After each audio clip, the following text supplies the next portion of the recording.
This Saturday morning action cartoon review comes from Raymundo.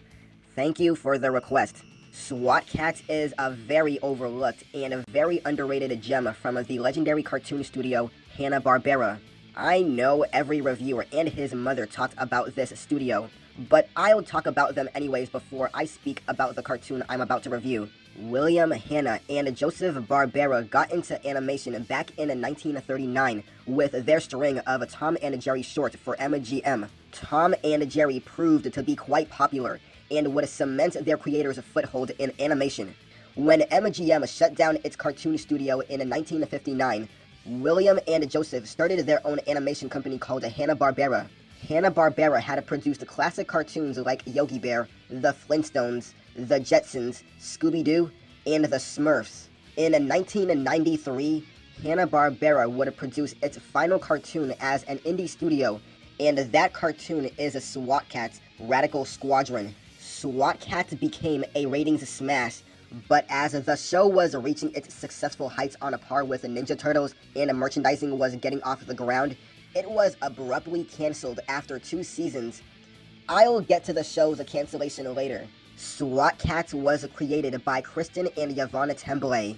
The show is about 2 ex-military cops turned into scrapyard mechanics named Chance T-Bone Furlong and Jake Razor Cawson.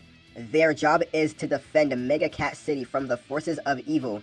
Chance's brawn of the dual bash, stubborn, and he is a hot-headed pilot of the custom job fighter jet called the Turbocat. Chance is known to being extreme when it comes to taking risk in fighting crime either from the inside of the turbojet or on the ground.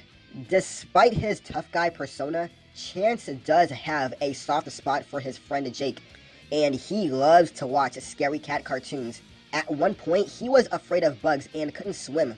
Jake is the brains of the duo, responsible for designing the weapons and vehicles, and he monitors the functioning status of the Turbocat. He is an expert in hand-to-hand combat. Unlike Chance, Jake is more reserved and often uses strategy when it comes to fighting crime. At one point, Jake lost his confidence when an elderly couple was injured during a fight at the Dark Cat, but he quickly recovers when he realized it was a setup by the villain. Oh man, where do I begin with the animation? The plot, the characters, and all of the above. SWAT Kats is fire with capital F. I forgot how good this show was looking back on it. First off, the animation is just good. We're talking high quality, with attention to detail, and the level of shadowing that you would only find in Japanese anime. I've never seen an American cartoon, especially from the 90s, look this good. The stories are edgy, but pull back just enough to keep it out of the Batman-esque territory. Then Season 2 kicks in and actually gets better. Again, this is a level of detail in American cartoon just unheard of.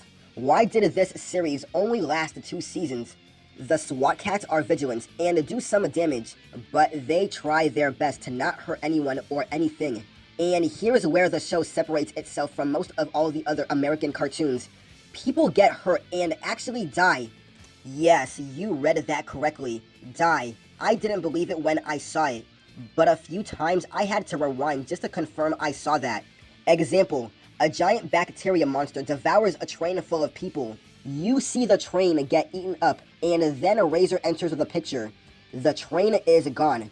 I seriously doubt it got away. Planes and helicopters fall from the sky and crash to the ground. Only a few episodes show a few people parachute out. Other times, I don't think they made it. It's great to see a show address such a thing, though not directly and rarely the problem addressed. Case in point, when the SWAT Kats go over to Angora and the missing miners, they find On, the only bones of the miners. Actually, they do address death in the episode, only in a mention but nothing more. To sum up the rest, the jokes are kept to minimal, upping the seriousness of the series, and the music is just awesome. Now let's get to the supporting cast. Kaliko Callie Briggs is a beautiful deputy mayor who serves as a contact for the SWAT Kats, and does most of the work for her boss, Mayor Manx. More often than not, she would get herself into trouble and get captured by the bad guys. Callie would defend the SWAT Kat from acquisitions by Commander Farrell whenever there was a collateral damage. It was said that she has a huge crush on Razor. despite the fact that T-Bone was crushing on her. Commander Farrell is a no-nonsense by the leader Megakat City's police force, the Enforcers. He had quite a history with the SWAT Kats before they were on the opposite sides of the law. Chance and Jake once worked for him until the day during a pursuit of the Dark Cat. Farrell kicked them off the force due to disobeying orders and had them work in the scrapyard to pay off the damage done in the Enforcer headquarters.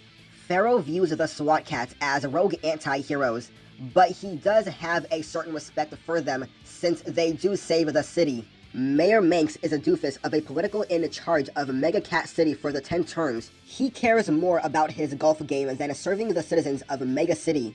Whenever there's trouble, Manx would run away and hide like a coward. The only time he did show guts is when he took on the Ancestors' foe, Red Lynx, due to no one re-electing him as mayor.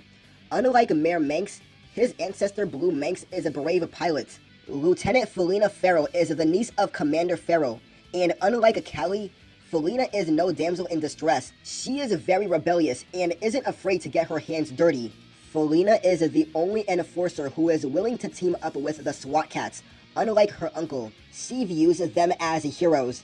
Felina is also an expert at pilots. While Farrell cares about his niece, he would never give her any special treatment. For the villains, I'm gonna talk about the ones who were better known on the show. Dark Cat is the big bad of the series. Dark Cat planned to destroy Megakat City and build a city of his own where evil reigns supreme. He is the only reason Chance and Jake had to become SWAT Kats, and his minions are called Creeplings, who look like distant cousins of Firebrand from Gargoyle's Quest. They have limited intelligence and can perform the simplest task. Unlike most villains, Dark Cat has no backstory at all. Maybe we would have known more about him had the show continue on for more seasons. Dr. Viper is a cat-snake hybrid hellbent on turning Megakat City into his own personal swamp. He was once a brilliant but corrupted scientist named Elwad Provis, and worked at Megakat Biomechanical Labs. Provis worked with Dr. Enzyme on a regenerative formula, but he tried to steal it for himself. He was covered in that stuff when he got into a fatal accident. Something within the formula brought him back from the dead and turned Provis into the vile monster that he is, Dr. Viper. Dr. Viper is considered the deadliest foe the SWAT Kats ever faced, since he and his genetically engineered monsters killed a lot of innocent people. The Passmaster is an undead wizard from the medieval times who has the abilities to open up portals and summon extinct creatures.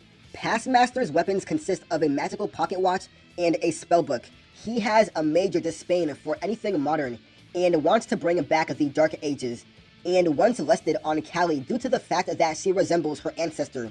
Mac and Molly Mange, aka the Metallicats, are formerly mobsters turned into robots. The Manges didn't enjoy their freedom for long as they were killed in a collision by a large ship. After their corpses were washed ashore, Professor Hackle brought them back to life as robots. They didn't say thank you to the Professor and resumed their life of crime. The Metallicats are formidable enemies to the SWAT Kats because of their firepower, but they should get some couples therapy as all they do is argue with each other. There's even a running gag involving Mac being a terrible driver too. Hard Drive is a data thief who can travel through electronics and steal top secret government files thanks to his surge coat. Hard Drive has given the SWAT Kats and the Enforcers some trouble on a few occasions, but without his surge coat, he is just an ordinary street thief and a total wimp at that. SWAT Kats has some really solid writing from start to finish. It keeps your eyes glued to the screen at all times, and the dialogue is pretty good. The writing is complemented with fantastic voice acting from the likes of Charlie Adler, Barry Gordon, Tress McNeil, Jim Cummings, Frank Welker, and even celebrity guest stars like Robert Patrick from X-Files, and even Terminator 2 and Nick Chunlong from the Chronicles of Riddick. Although SWAT Kats did enjoy a respectable amount of success during its brief lifespan, even spawning an action figure line, a few promotional tie-ins in the video game for the SNES, the series was cancelled in 1995. I'm sure all of you are wondering why SWAT Kats got a premature cancellation despite being a huge hit on syndicated TV. Some say it was too violent, but others believe Ted Turner played a hand in the show getting the axe. They claimed that Ted Turner hated the fact that SWAT Kats was doing better than his own show, Captain Planet, In terms of popularity and ratings, he firmly believed the parents claimed about a cartoon starring anthropomorphic cats being too violent for kids, so he had a Time Warner buy out Hanna-Barbera and its properties just to cancel SWAT Kats, in spite of what the fans wanted. Whatever the case may be, SWAT Kats didn't deserve the early death it got. And fuck the parents and Ted Turner for canceling a great show. Hanna-Barbera did produce new animated shows for the fledgling Cartoon Network at the time, and once again, to be fair, those cartoons were instant classics. Hanna-Barbera was eventually shut down as an animation studio and became the name-only brand for Warner Brothers. In the years since its cancellation, SWAT Kats has gained a huge fan base. There is even a Kickstarter made by the creators to bring back the series. I'll put the link to the website down below. Hopefully we can bring back the show. SWAT Kats has become one of my favorite shows of all time, and it holds a very special place in my heart. SWAT Kats gets a 9.7 out of 10. This is Red Wolf signing out, and I'll see you next time. Peace.